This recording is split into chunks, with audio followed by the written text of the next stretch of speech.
Hey guys, and welcome back to my channel. So before I start out this video today, I do want to apologize again in case you hear a humming in the background. Hopefully this heat wave is breaking soon, but I do have my AC running because I just literally cannot afford to turn it off right now. It gets so hot within like 2 minutes of me turning it off. My apartment does not retain cool air if it is not constantly blowing, unfortunately. So hopefully the hums will be finished soon, but if you hear it, that is why the audio quality is not as great as it normally is. Alright, that being said, it is time to talk about the Pallbearers Club by Paul Tremblay. If you've been on my channel for a while, you know that this has been one of the most anticipated books for me, probably since it was like announced back in like late 2020, I want to say. I'm a huge fan of A Head Full of Ghosts. I think it is probably one of my top 5 favorite horror novels of all time. I think it is absolutely brilliant. I really liked Tremblay's Cabin at the End of the World. I know a lot of people didn't, but I did. Wasn't blown away by Survivor's Song, and then I have not read The Disappearance at Devil's Rock yet. But I was really excited about this because I thought the premise was really cool, and it felt like it was going to be kind of like a cool, gothy coming-of-age story.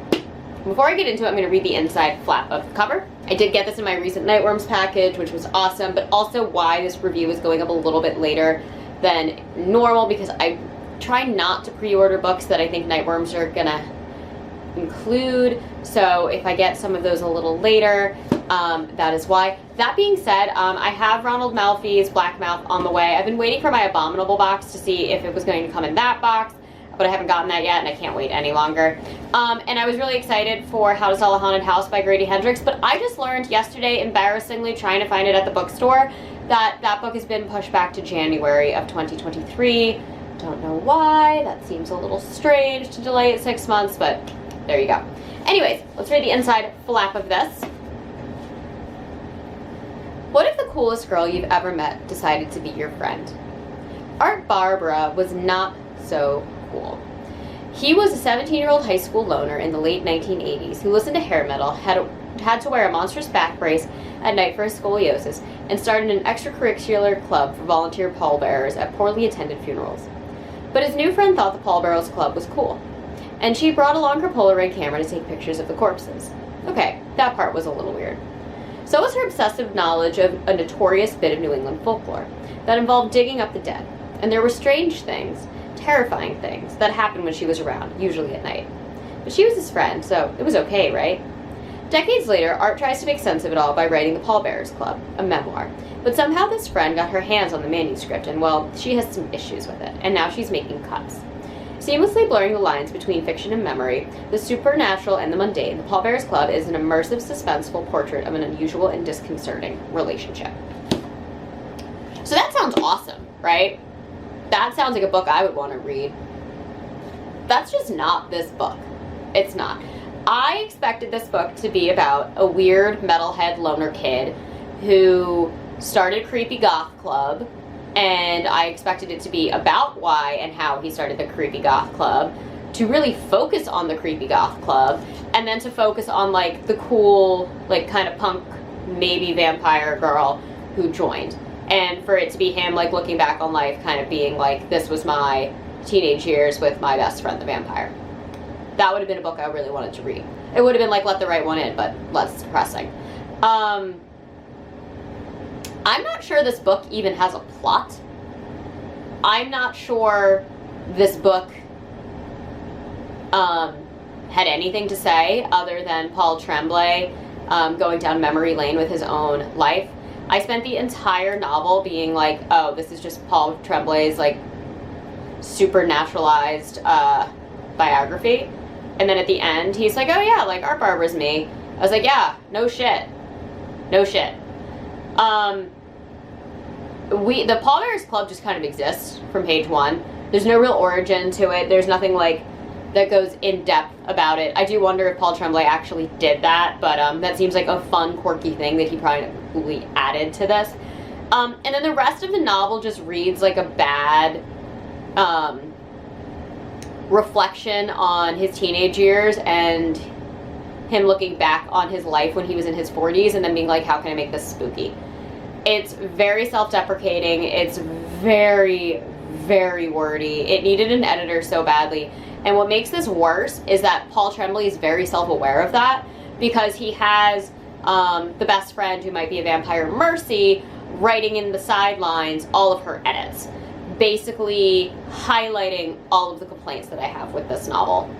And it just goes on and on and on. She points out constantly his over-descriptive, flowery language.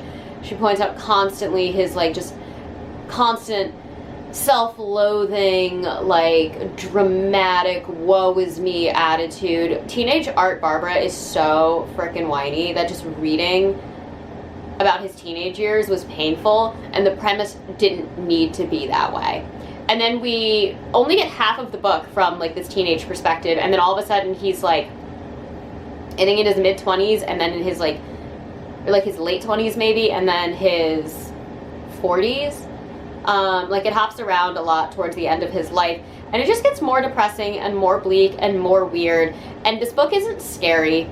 It's not supernatural. There is just nothing that makes Paul Tremblay's writing so stand out in this novel. Like, it just, there was an idea here, and he could have rolled with it, and he could have made this amazing, and he just brushed past all of the stuff that would have made this a really cool fictionalized telling to put himself very forcibly in this story. I don't think I've ever met a narrator I hated as much as Art Barbara. And I did debate DNFing it when I got to, like, page 100, because I realized I'd been reading it for, like, 3 days and only got to page 100. And then it picked up a little bit, and Mercy's a very likable character. I think the only things that save this book, to be perfectly honest, are Mercy's end notes. She writes at the end of every chapter, like, her thoughts, like 3 pages of thoughts on the chapter. And she really gives insight onto what's happening. She contradicts a lot of Art's story, just showing to the reader he's such an unreliable narrator. But then again, we don't know, is she a vampire, isn't she a vampire, kind of thing, right, throughout the whole book. So it's also like, well, are you a reliable editor? I don't know. And it's just, it's a story that goes nowhere. It's like a blip, like a slice of life, almost, story about somebody whose life isn't interesting, but for some reason thinks it is. And I just hated this. I really did. I gave it 3 stars.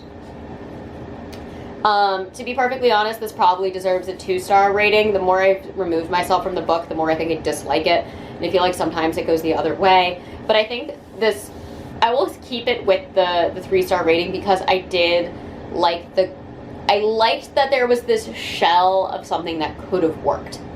I really wish he had leaned more into, like, the childhood aspect and really played up more of, like, the vampire lore and really made the reader believe that this character, his best friend, could potentially be a vampire. But I just don't think there was any evidence or proof ever to make me even think that it was. The ending is weird. I will say the ending is probably the best part of the entire novel, because it's probably the only scary and weird, interesting, compelling thing that happens the entire time. But I really just wanted to read a book about teenagers, like, goofing around in funeral homes and, like, getting really into, like, New England vampire lore and just having fun and being weird and creepy and macabre, and none of that happened. And I also don't know anything about Husker Du. I actually don't even know how to say the band's name. I'm sorry. Because I don't like this band and I don't care about this band. You need to, like, actually have a little bit of knowledge about that band for a lot of this to make sense, too. There's so many references to that band. There's a reference in every single chapter to that band. And then it just gets weird where, like, you can tell Paul Tremblay's a musician and he really wants his readers to know he's a musician. And, like, Stephen King does this in Revival, and it's just like, I come from a family of musicians. My dad's a guitar player. He plays, like, a bajillion instruments.